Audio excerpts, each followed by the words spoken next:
Lamar Jackson made headlines when he turned down a long-term contract extension and chose to play out the 2022 season without the security of a guaranteed deal. It was a high-risk move that paid off. Jackson ended up signing a 5-year, $260 million contract with $185 million guaranteed, making him one of the highest-paid players in NFL history. His gamble worked, but not every player who bets on themselves comes out on top. For some players, betting on themselves led to regret, fractured relationships, and millions left on the table. In this video, we're breaking down 4 NFL stars who rolled the dice and lost. Let's get into it. Our first player is Orlando Brown Jr. Brown was a dependable right tackle for the Baltimore Ravens, but he had bigger goals. He wanted to play left tackle, the more prestigious and higher paid position on the offensive line. His logic was sound. Left tackles protect the quarterback's blind side and often command top-tier salaries. When All-Pro left tackle Ronnie Stanley went down with an injury, Brown stepped in and held his own. But once Stanley returned, the Ravens made it clear they weren't moving Brown permanently. So Brown made a bold move. He requested a trade, determined to prove he could anchor the left side full-time. The Kansas City Chiefs came calling, and Brown got his shot. He became Patrick Mahomes' blindside protector, made 3 consecutive Pro Bowls, and helped the Chiefs win a Super Bowl. When the time came for a long-term deal, the Chiefs offered him a massive 6-year, $139 million contract, one of the richest ever for an offensive lineman. But Brown turned it down. He chose instead to play the 22 season under the franchise tag, betting he could raise his value even higher and cash in big the following offseason. That bet backfired. The Chiefs let him walk, and in 2023, Brown signed a 4-year, $64 million deal with the Cincinnati Bengals, less than half the value of Kansas City's offer. While he remained a solid starter, the league didn't view him as elite, and the market cooled quickly. With his estimated offer being $139 million, Brown ended up only making $64 million, leaving $75 million on the table. Our second player is Le'Veon Bell. Bell was one of the most dynamic running backs in the NFL during his 5 seasons with the Pittsburgh Steelers. From 2013 to 2017, he racked up over 5,300 rushing yards and 2,600 receiving yards, earning him 3 Pro Bowl nods and 3 All-Pro selections. Bell's patience, vision, and versatility made him a nightmare for defenses and a cornerstone of a high-powered offense alongside Big Ben Roethlisberger and Antonio Brown. But Bell won more than accolades. He won long-term security. Heading into the 2018 season, Pittsburgh placed the franchise tag on him, worth $14.5 million for 1 year. Bell declined, seeking a multi-year deal with significant guaranteed money. The Steelers, conservative with guaranteed contracts for quarterbacks, didn't meet his demands, so Bell made a move few expected. He sat out the entire 2018 season. It was a massive gamble. Bell believed skipping the year would prove his value and force teams to meet his price in free agency. But while he was away, the Steelers moved forward. James Conner stepped in and thrived, earning a Pro Bowl selection of his own. Suddenly, the question wasn't, how much is Bell worth? It was, is he even worth the money? In 2019, Bell signed a 4-year, $52 million deal with the New York Jets, including $27 million guaranteed. On paper, it seemed like a win, but the Jets were far from the well-oiled machine he left in Pittsburgh. The offensive line struggled, quarterback Sam Darnold was inconsistent, and Bell's production plummeted.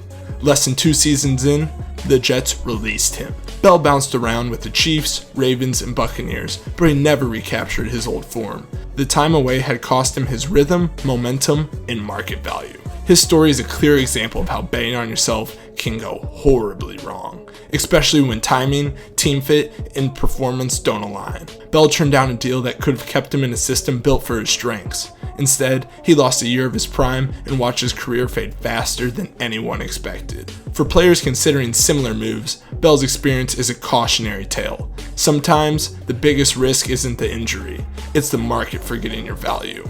The Steelers reportedly offered Bell a deal around $70 million. Instead, he signed with the Jets for just $52.5 million, and by sitting out the 2018 season, he left another $14.5 million on the table. In total, Bell's gamble cost him nearly $32 million.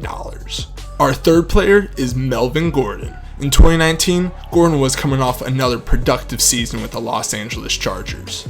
Despite missing 4 games, he totaled over 1,300 scrimmage yards and 14 touchdowns. With his rookie contract ending and his prime years ahead, Gordon believed he deserved a new deal, one that recognized his role as a top-tier running back. So he took a stand.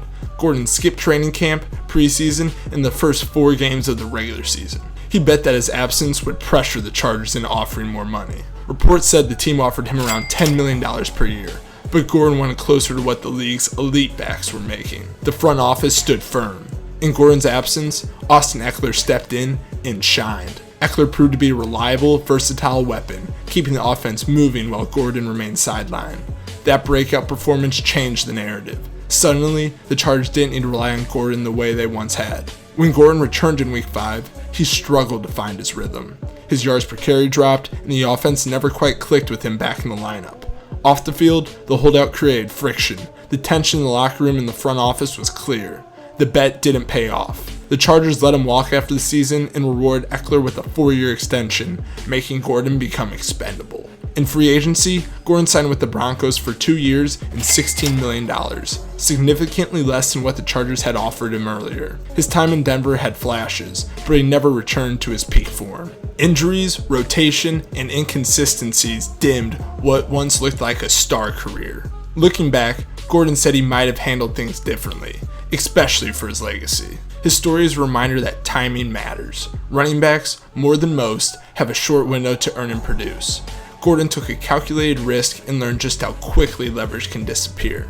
With the estimated offer from the Chargers being around $20 million, Gordon ended up only making $16 million, leaving $4 million on the table. Our fourth and final player is Earl Thomas. Thomas was one of the most feared safeties in football, a 6-time Pro Bowler, a 3-time All-Pro, and a leader of Seattle's legendary Legion of Boom. He helped deliver the Seahawks their first Super Bowl title, and by 2018, he was the last original member of that iconic defense still on the roster. But Thomas won more than legacy. He won security. After watching teammates Cam Chancellor and Richard Sherman suffer serious injuries and get cut, Thomas knew how fragile NFL careers could be.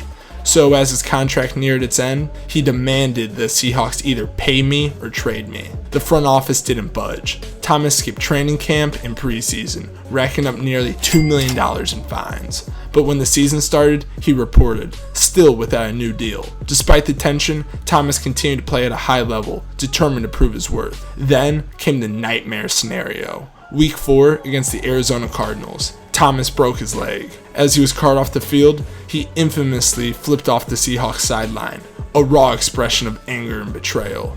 The team made no attempt to restart contract talks. Just like that, his time in Seattle was over. Thomas signed with the Ravens in 2019 for 4 years and $55 million, with $32 million guaranteed.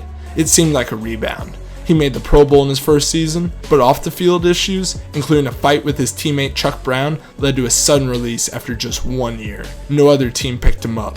His career was effectively over. Thomas's gamble was rooted in self-respect, but it cost him dearly. An injury, a fractured relationship with Seattle, and a sudden downfall in Baltimore turned a Hall of Fame trajectory into a cautionary tale. Even one of the NFL's most decorated defenders wasn't immune to how quickly fortunes change in this league. Betting on yourself is brave, but when the business side turns cold, even greatness isn't guaranteed protection. By holding out and suffering a broken leg in 2018, Earl Thomas lost his $8.5 million salary and likely missed out on a lucrative contract extension from Seattle.